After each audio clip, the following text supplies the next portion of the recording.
4 দিনের সফরে চীনের হাইনানে প্রধান উপদেষ্টা অংশ নেবেন বোয়াও সম্মেলনে জিনপিং এর সঙ্গে বৈঠকের 7 চুক্তি সইয়ের সম্ভাবনা।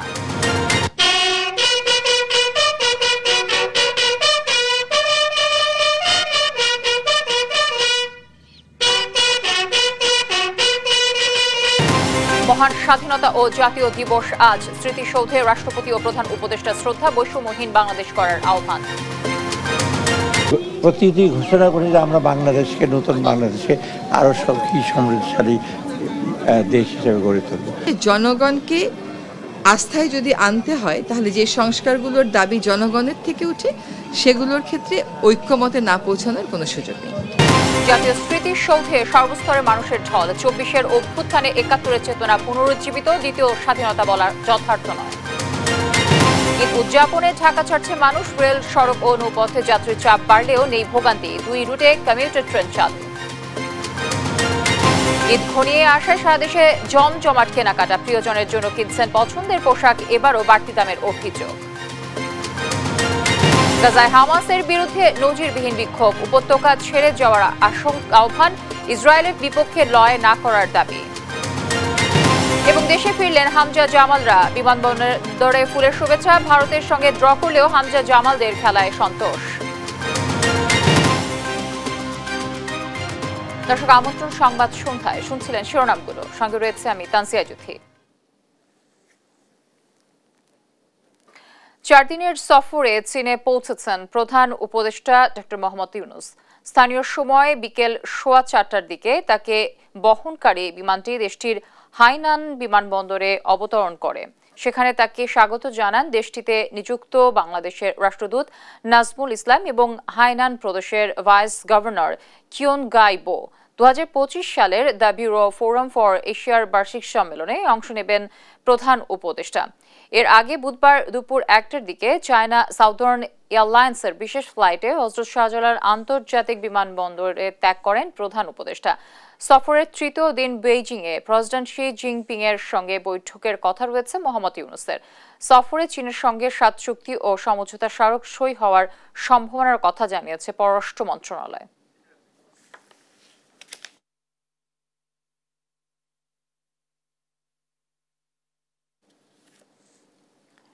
মহান স্বাধীনতা দিবসে জাতির শ্রেষ্ঠ সন্তানদের প্রতি শ্রদ্ধা জানিয়েছেন রাষ্ট্রপতি মোহাম্মদ শাহাবুদ্দিন ও অন্তর্বর্তী সরকারের প্রধান উপদেষ্টা ডক্টর মোহাম্মদ ইউনূস। 24-এর গণ অভ্যুত্থান 71-এর স্বাধীনতা রক্ষার লড়াইয়ের অংশ দাবি করে ব্যক্তি ও দলীয় স্বার্থের ঊর্ধ্বে উঠে ঐক্যমত্য আসবে এমন প্রত্যাশা উপদেষ্টা পরিষদ সদস্যদের। জানান, সুষ্ঠু নির্বাচন আয়োজনের পাশাপাশি পতিত স্বৈরাচারের হত্যা, গুম, খুনের বিচারও নিশ্চিত করে যেতে চায় অন্তর্বর্তী সরকার। সাইফুল রিপনের প্রতিবেদন। মহান স্বাধীনতা দিবস উপলক্ষে সূর্যোদয়ের আগেই জাতির শ্রেষ্ঠ সন্তানদের বিনম্র শ্রদ্ধা জানাতে জাতীয় স্মৃতিসৌধে আসেন মুক্তিযোদ্ধা পরিবার, উপদেষ্টা পরিষদের সদস্য, রাজনীতিক, সাংবিধানিক প্রতিষ্ঠানের প্রধান, কূটনীতিক, প্রশাসন সহ বিভিন্ন বাহিনীর ঊর্ধ্বতন কর্মকর্তারা। ভোর 6টার কিছু সময় আগে স্বাধীন বাংলাদেশের জন্য জীবন দেয়া বীর সন্তানদের শ্রদ্ধা জানান রাষ্ট্রপতি মোহাম্মদ শাহাবুদ্দিন। এ সময় সশস্ত্র সালামের সাথে বিউগলের সুর বেজে ওঠে। এরপর জাতির শ্রেষ্ঠ সন্তানদের বিনম্র শ্রদ্ধা জানান অন্তর্বর্তী সরকারের প্রধান উপদেষ্টা ডক্টর মোহাম্মদ ইউনূস। এ সময় কিছুক্ষণ নীরবে দাঁড়িয়ে থাকেন তিনি। পরে শোক বয়ে স্বাক্ষর করেন প্রধান উপদেষ্টা। প্রধান উপদেষ্টার শ্রদ্ধা নিবেদন শেষে শহীদ বেদিতে শ্রদ্ধা জানান মুক্তিযোদ্ধা ও মুক্তিযোদ্ধা পরিবারের সদস্য, উপদেষ্টা পরিষদের সদস্য, প্রধান বিচারপতি, প্রধান নির্বাচন কমিশনার, আইনশৃঙ্খলা ও নিরাপত্তা বাহিনী, বাংলাদেশে অবস্থিত বিভিন্ন দেশ ও সংস্থার কূটনীতিকরা। শ্রদ্ধা নিবেদন শেষে সাংবাদিকদের সাথে কথা বলেন অন্তর্বর্তী সরকারের উপদেষ্টারা। আমরা বাংলাদেশকে নতুন বাংলাদেশে আরো সবকি সমৃদ্ধশালী দেশ হিসেবে গড়ে তুলব। নির্বাচনটা সুষ্ঠুভাবে করে দেওয়া, জনগণের প্রত্যাশা পূরণ করা। আরেকটা বড় বিষয় হচ্ছে, সবসময় আমরা বলি যে এই যে জুলাই অগস্টে যে হত্যাকাণ্ডটা হলো, যে মানুষকে এই বিচারের কিছু কিছু রায় যদি মানুষের সামনে দিতে পারি, তাদের মধ্যে যেন ওই আস্থাটা আসে যে সত্যি এই বর্বরতার একটা বিচার। জনগণকে আস্থায় যদি আনতে হয় তাহলে যে সংস্কারগুলোর দাবি জনগণের থেকে উঠে সেগুলোর ক্ষেত্রে ঐক্যমতে না পৌঁছানোর কোনো সুযোগ নেই। আমরা একটা স্বাধীনতা অর্জন করেছি, একটি রক্তক্ষয়ী স্বাধীনতা, কিন্তু বিগত 16 বছরে ফ্যাসিবাদ এই স্বাধীনতার যে কনসেপ্ট সেটাকে নষ্ট করে দিয়ে গেছে। 71 অর্জিত স্বাধীনতাকে আমরা রক্ষা করার যেই কঠিন লড়াই, সেই লড়াইয়ের একটা অন্যতম ধাপ হচ্ছে 24। রাষ্ট্রপতি ও প্রধান উপদেষ্টার শ্রদ্ধা নিবেদনের পর জাতির শ্রেষ্ঠ সন্তানদের শ্রদ্ধা জানাতে সর্বসাধারণের জন্য উন্মুক্ত করে দেয়া হয় জাতীয় স্মৃতিসৌধ। সাম্য, ন্যায় বিচার, প্রতিটি নাগরিকের অধিকার বাস্তবায়নের যে স্বপ্ন স্বাধীনতার 54 বছরেও সম্ভব হয়নি, 24-এর গণ অভ্যুত্থান পরবর্তী সময়ে সব ষড়যন্ত্র ও সাম্রাজ্যবাদী অপচেষ্টা রুখে দিয়ে অসম্পূর্ণ স্বপ্ন পূরণে নতুন যাত্রা শুরু করেছে দেশ, এমনটি মনে করেন সাধারণ মানুষ। সাইফুল রিপন, দেশ টিভি, জাতীয় স্মৃতিসৌধ, সাভার। যারা 71 আর 24-কে মুখোমুখি অবস্থানে দাঁড় করাতে চায় তাদের উদ্দেশ্য সৎ নয় বলে মন্তব্য করেছেন জাতীয় নাগরিক পার্টির আহ্বায়ক নাহিদ ইসলাম। মহান স্বাধীনতা দিবসে জাতির বীর সন্তানদের প্রতি শ্রদ্ধা নিবেদনের পর কথা বলেন তিনি। স্মৃতিসৌধে শ্রদ্ধা জানিয়েছে জাতীয় পার্টি, নাগরিক ঐক্য, জাতীয় সমাজতান্ত্রিক দল, কমিউনিস্ট পার্টি সহ বিভিন্ন রাজনৈতিক দলের নেতাকর্মী ও বিভিন্ন শ্রেণী পেশার মানুষ। আরো জানাচ্ছেন শাহাদাত নিশাত। 26শে মার্চ, নতুন ভোর, নতুন সূর্য। যে সূর্য 1971 সালে উদিত হয়েছিল বাঙালির আত্মমর্যাদার লড়াইয়ে। স্বাধীনতা সংগ্রামে সেসব মুক্তিযোদ্ধাদের স্মরণে সকাল থেকে সাভার জাতীয় স্মৃতিসৌধ মুখরিত হয় বিভিন্ন রাজনৈতিক, সামাজিক, সাংস্কৃতিক, শিক্ষা প্রতিষ্ঠান ও সর্বসাধারণের পদচারণায়। নতুন বাংলাদেশ আমরা আসলে নতুন করে সুন্দরভাবে করতে চাই। আমাদের আসলে চাওয়া পাওয়া যে বাংলাদেশের প্রতিটি প্রতিষ্ঠানে প্রতিবন্ধী অ্যাক্সেসিবল হোক সব জায়গায়। এই সময় স্বাধীনতা সংগ্রামের চাপা পড়া প্রকৃত ইতিহাস পুনরুদ্ধার হবে বলে আশাবাদ জানান শিক্ষাবিদরা।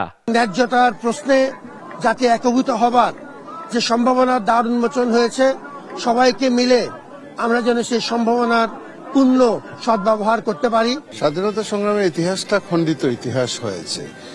এক একটা গ্রুপ এক একভাবে এক একজন তাকে ব্যবহার করেছে, যার যেভাবে সুবিধা হয় সেভাবে। স্বাধীনতার পুরোপুরি ইতিহাস এখনো লেখা হয় নাই। আমাদের রাজনৈতিক দল এবং পেশাজীবী যারা রয়েছেন বা সংশ্লিষ্ট যারা রয়েছেন তারা দায়িত্বশীল আচরণ করবেন এবং ঐক্য বজায় রেখে মন্দির বিরুদ্ধে আমাদের যে প্রকৃত লক্ষ্য দেশটাকে প্রতিষ্ঠা করবার যে জায়গাটা সেটা নিশ্চিত করবে। শ্রদ্ধা জানাতে আসেন গণ অধিকার পরিষদ, জাতীয় পার্টি, নাগরিক ঐক্য, জাতীয় সমাজতান্ত্রিক দল, কমিউনিস্ট পার্টি সহ বিভিন্ন রাজনৈতিক দলের নেতাকর্মীরা।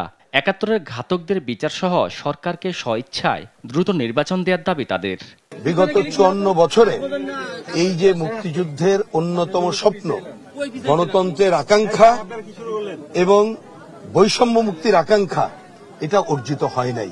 71-এর ঘাতকদের আমরা বিচার চাই। আজকে 26শে মার্চে আমরা শপথ গ্রহণ করব, বাংলাদেশ এবার গণতন্ত্রের পথে হাঁটবে। এদিকে 71 আর 24 আলাদা কিছু নয় বলে উল্লেখ করে জাতীয় নাগরিক পার্টির আহ্বায়ক নাহিদ ইসলাম বলেন, 24-এর গণঅভ্যুত্থানের মাধ্যমে 71-এর চেতনা পুনরুজ্জীবিত হয়েছে। 24-এর গণঅভ্যুত্থানের মধ্য দিয়ে 71-এর যে স্পিরিট সেটি পুনর্জীবিত হয়েছে। 71-এ আমরা যা চেয়েছিলাম সেটা 54 বছরে অর্জিত হতে পারে নাই বিধায় একটা ফ্যাসিজম 15 বছর ধরে বাংলাদেশে চেপে বসেছিল বিধায় আরেকটি গণঅভ্যুত্থানের কিন্তু প্রয়োজন হয়েছিল। এছাড়াও নতুন বাংলাদেশ বিনির্মাণে সব দলের ঐক্যের কথাও উঠে আসে শ্রদ্ধা জানাতে আসা রাজনৈতিক ব্যক্তিদের বক্তব্যে। এক সাগরের রক্তের বিনিময়ে বাংলার স্বাধীনতা আনলো যারা, স্বাধীনতা সংগ্রামের সে সকল মুক্তিযোদ্ধাদের আত্মত্যাগে অর্জিত এই স্বাধীন বাংলাদেশকে লালন করে নতুন এই বাংলাদেশ হবে বৈষম্যহীন সোনার বাংলা, অসাম্প্রদায়িক ও গণতান্ত্রিক, এমনটাই প্রত্যাশা এখানে শ্রদ্ধা জানাতে আসা সর্বসাধারণ ও রাজনৈতিক ব্যক্তিবর্গের। শাহাদাত নিশাত, দেশ টিভি, সাভার।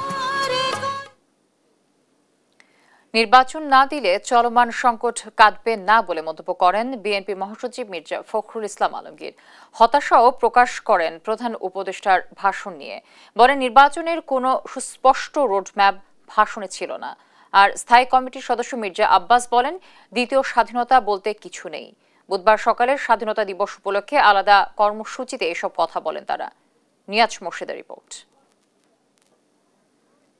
স্বাধীনতা দিবস উপলক্ষে সাভার জাতীয় স্মৃতিসৌধে শ্রদ্ধা নিবেদন করে বিএনপি। শ্রদ্ধা নিবেদন শেষে বিএনপির স্থায়ী কমিটির সদস্য মির্জা আব্বাস বলেন, দ্বিতীয় স্বাধীনতা বলতে কিছু নেই।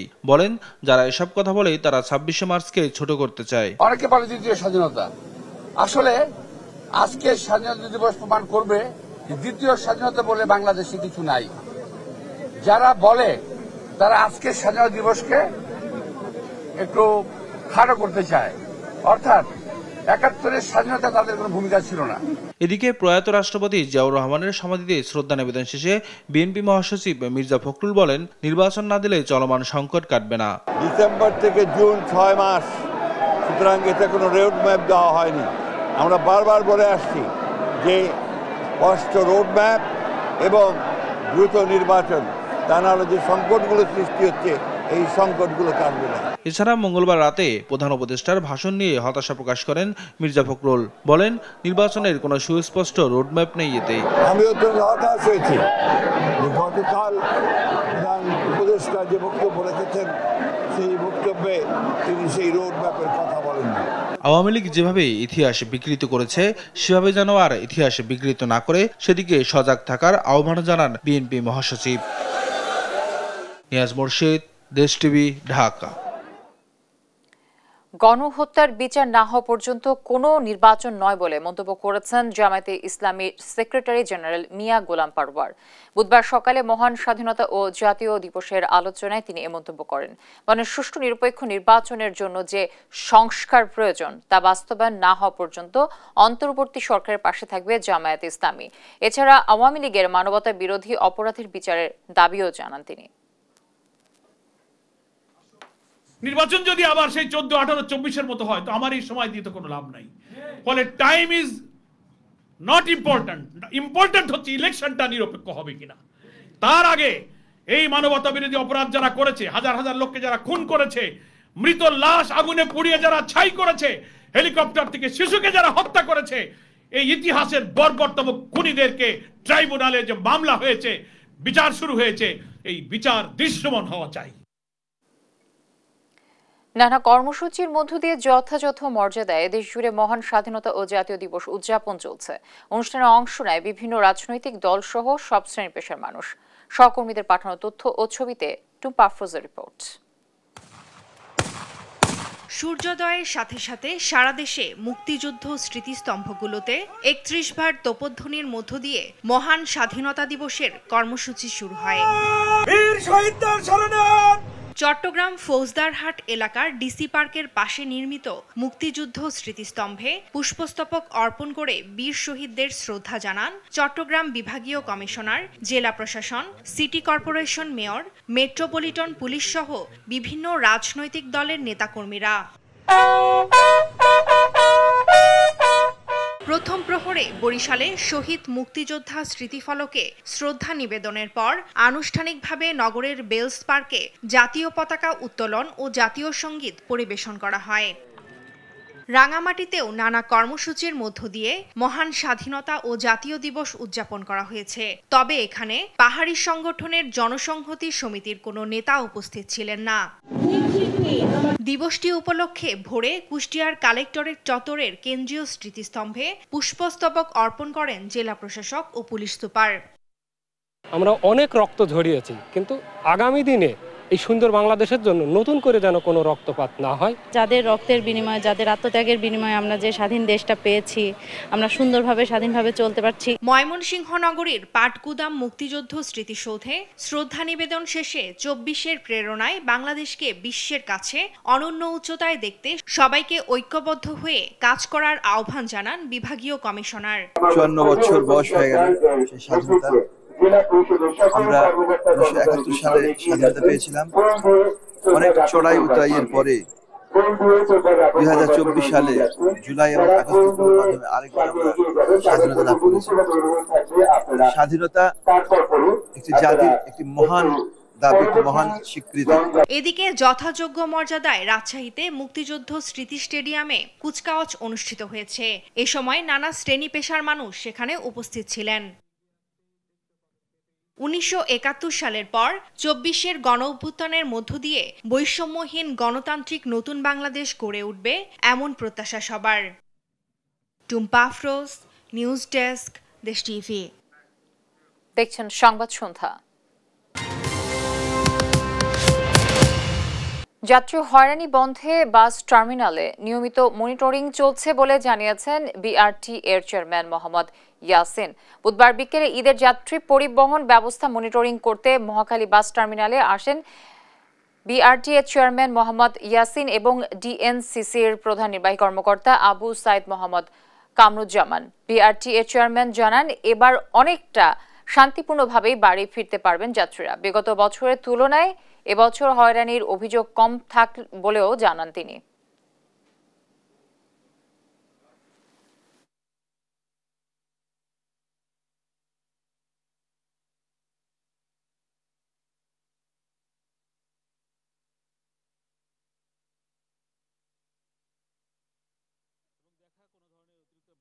কোনো ধরনের অতিরিক্ত ভাড়া আদায় করা হচ্ছে কিনা, যাত্রী হয়রানি হচ্ছে কিনা এবং যারা যাওয়া আসা করবে তারা সহজে যাওয়া আসা করতে পারছে কিনা, এটা আমাদের মূলত দেখা। মহাখালীতে কোনো অভিযোগ পাই নাই, বেশ কিছু অভিযোগ সায়দাবাদে পেয়েছি, এখন আমরা জরিমানা করেছি। এই যাত্রার তৃতীয় দিনে রাজধানীর কমলাপুরে রেল যাত্রীদের ভিড় ছিল চোখে পড়ার মতো।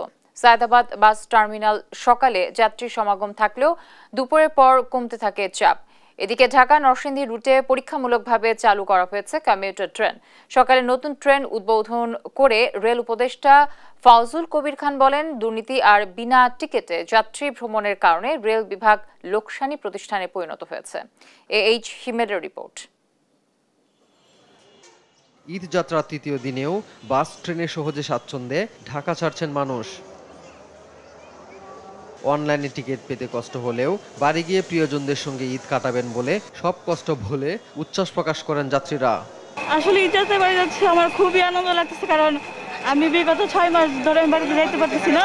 অনেক কাঠগড় পোড়ায় টিকিট পেতে হয়, টিকিট পাইছি, বাড়ি যাচ্ছি, ভালোই লাগতেছে। স্টেশন মাস্টার জানালেন, যাত্রীদের দুর্ভোগ কমাতে সব ধরনের প্রস্তুতি রয়েছে। 3টি স্তরে বসানো হয়েছে টিকিট চেকপোস্ট। যে টিকিট যার ভ্রমণ তার, বিনা টিকিটে যদি কোনো যাত্রী প্রবেশ না করতে পারে এই বিষয়ে জিরো টলারেন্স, এবং আমাদের যাদের একজন টিকিট হোল্ডার যাত্রী আমাদের কাছে অনেক সম্মানিত। ঈদ যাত্রা আরও সহজ করতে ঢাকা নরসিংদী রুটে চালু করা হয়েছে কমিউটার ট্রেন। উদ্বোধনী অনুষ্ঠানে রেল উপদেষ্টা মোহাম্মদ ফাউজুল কবির খান বলেন, চাহিদা অনুযায়ী টিকিটের ব্যবস্থা করা যাচ্ছে না। আসন সংখ্যা বাড়াতে না পারলে সংকট চলতেই থাকবে।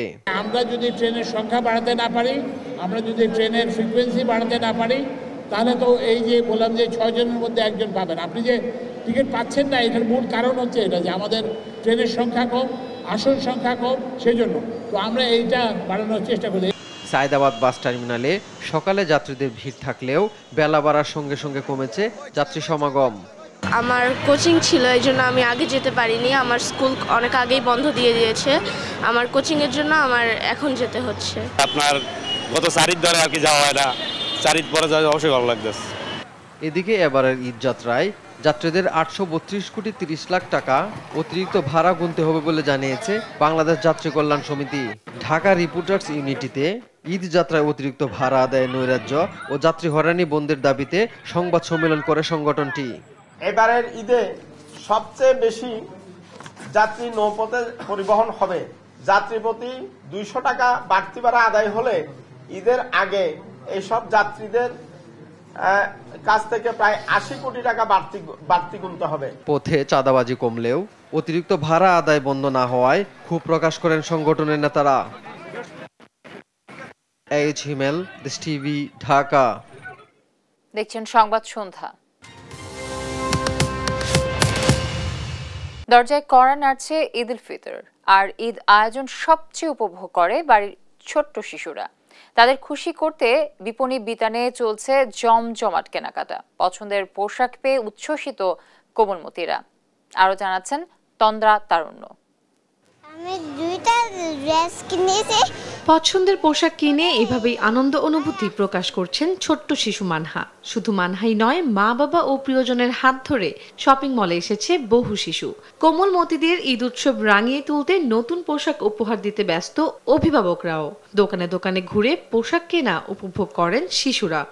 মেয়েদের জন্য আরো কেনাকাটা করতে চাচ্ছি। তাদের কিচির মিচিরে পোশাকের দোকানগুলো এখন সরগরম। ছোটদের চাহিদা মেটাতে শোরুমগুলো তাদের কালেকশনে এনেছে নান্দনিকতা। যেখান থেকে নানা রঙের নানা বাহারের পোশাক বেছে নিচ্ছেন শিশুরা। শার্ট সেট আর টি শার্ট সেটটা বেশি পছন্দ করতেছে, এটা বেশি প্রিমিয়াম কোয়ালিটি, তো এটা চলতেছে বেশি ভালো। আমাদের পার্টি ফ্রক আসছে অনেকগুলো এবং টপস আসছে, সিঙ্গেল যে টপসগুলো বেবি গার্লদের জন্য এগুলো আসছে। এক একজনের পছন্দ এক এক রকম। কেউ বেছে নিচ্ছে প্রিন্সেস গাউন, কেউ পাঞ্জাবি, আবার কেউ চাইছে কার্টুন ছাপানো টি শার্ট। তবে বাড়ির ছোট্ট সদস্যের কেনাকাটায় অভিভাবকরা প্রাধান্য দিচ্ছেন আরামদায়ক পোশাককে। একটু সফট আর হচ্ছে একটু কমফোর্টেবল ওই ড্রেসগুলোই দেখা হচ্ছে। কমফোর্টেবল এবং লাইট কালার, হালকা কালার, যেগুলি মানে অলমোস্ট সব কালারই দেখছি। কটন, পিওর কটনের মধ্যে। আসলে আমার তো ছেলে বাবু, গার্ল বেবিদের ড্রেস বেশি সুন্দর, ওর জন্য ওই যে গেঞ্জি, শার্ট এগুলোই কেনা হলো। ঈদ ঘনিয়ে আসায় শিশুদের পোশাক বেচা বিক্রি নিয়ে সন্তুষ্ট বিক্রেতারা। শেষ মুহূর্তে বেচা কেনা আরো জমজমাট হওয়ার আশা তাদের। তন্দ্রা তারণ্য, দেশ টিভি, ঢাকা। ছায়ানটের প্রতিষ্ঠাতা রবীন্দ্রসঙ্গীত শিল্পী সঞ্জিদা খাতুনের প্রতি শেষ শ্রদ্ধা জানিয়েছে সাংস্কৃতিক কর্মী, রাজনীতিক সহ সর্বস্তরের মানুষ। শ্রদ্ধা জানাতে দুপুরে তার মরদেহ নেওয়া হয় কেন্দ্রীয় শহীদ মিনারে। এর আগে তার প্রতিষ্ঠিত ছায়ানটে রাখা হয় মরদেহ। সেখানে শেষবারের মতো শ্রদ্ধা, ভালোবাসা জানাতে আসেন সঙ্গীত প্রেমী সহ নানা অঙ্গনের মানুষ। আরও জানাচ্ছেন সানজিদ আক্তার। মঙ্গলবার 25 মার্চ বিকেলে রাজধানীর একটি বেসরকারি হাসপাতালে শেষ নিঃশ্বাস ত্যাগ করেন বিশিষ্ট রবীন্দ্রসঙ্গীত শিল্পী সঞ্জিদা খাতুন। বুধবার 26 মার্চ বেলা 12:30টার দিকে তার মরদেহ নেওয়া হয় ছায়ানট প্রাঙ্গণে। সেখানে তাকে ফুলেল শ্রদ্ধা ও ভালোবাসে শেষ বিদায় জানান সাংস্কৃতিক কর্মী থেকে শুরু করে হাজার মানুষ। এ সময় রবীন্দ্রসঙ্গীত পরিবেশন করেন শিক্ষার্থীরা। প্রিয় মানুষকে হারিয়ে শোকে বেদনা বিধুর ছায়ানট। কেউ অশ্রু সজল চোখে, আবার কেউ ধরে আসা গলায় তাকে নিয়ে স্মৃতিচারণা করেন। সংস্কৃতি চর্চার মাধ্যমে নিজেদের মধ্যে যে ঐক্য গড়ে তোলা, শক্তি গড়ে তোলা এবং মাথা উঁচু করে দাঁড়ানোর যে শক্তি, এটা কিন্তু আমরা আপার কাছ থেকে পেয়েছি। ওনার মৃত্যুতে অতটা শোক প্রকাশ করছি না, কারণ আরও বেশি দিন বেঁচে থাকলে তো উনি আরও শারীরিকভাবে কষ্ট অনুভব করতেন। সঞ্জিদা পথে একটা প্রতিষ্ঠান, এবং সেই প্রতিষ্ঠান হচ্ছে আমাদের দেশের অসাম্প্রদায়িকতা, গণতন্ত্র, একটা সাংস্কৃতিক আন্দোলন এবং মানবতাবোধকে জাগ্রত করার জন্য। আর কটা দিন যদি থাকতেন তাহলে হয়তো নিজের জন্মদিনটাও পালন করতে পারতেন এবং নববর্ষের এই দিনটাও তাকে হয়তো আমরা তার সচক্ষে না দেখি, কিন্তু গলাটা শুনতে পেতাম। সঞ্জিদা খাতুনের শিক্ষার্থী, সহকর্মী থেকে শুরু করে আত্মীয় স্বজনরাও তাকে নিয়ে শোক প্রকাশ করেন। মাথার উপর থেকে বট গাছ আমরা হারিয়েছি। বাংলাদেশের সংস্কৃতি কর্মীদের জন্য একটা বটবৃক্ষ হয়েছিলেন, তিনি একজন অভিভাবক ছিলেন। আসলে ওনারা তো মহিরূপ, ওনাদের কাছ থেকে তো সবটুকু নেওয়া সম্ভব নয়। যেটুকু পেরেছি, যেটুকু আছে আমাদের কাছে, সেটাই সম্পদ হয়ে থাকে। সঞ্জিদা নানুকে আমরা যেমন গান নানু ডাকতাম, মানে এই ছোটবেলা থেকে আমাদের গান বা তাদের যে কথা বাণী, এগুলোই আমাদের খুব সুন্দর স্মৃতি বা আদর্শ। ছায়ানট থেকে ঢাকা বিশ্ববিদ্যালয়ে বাংলা বিভাগে কফিন দেওয়া হয়। এরপর বেলা 2:30টায় কফিন নেওয়া হয়েছে কেন্দ্রীয় শহীদ মিনারে। সেখানে বিকেল 4টা পর্যন্ত তাকে শেষ বিদায় জানান সর্বস্তরের মানুষ। সানজিদ আক্তার, দেশ টিভি। দেখছেন সংবাদ সন্ধ্যা।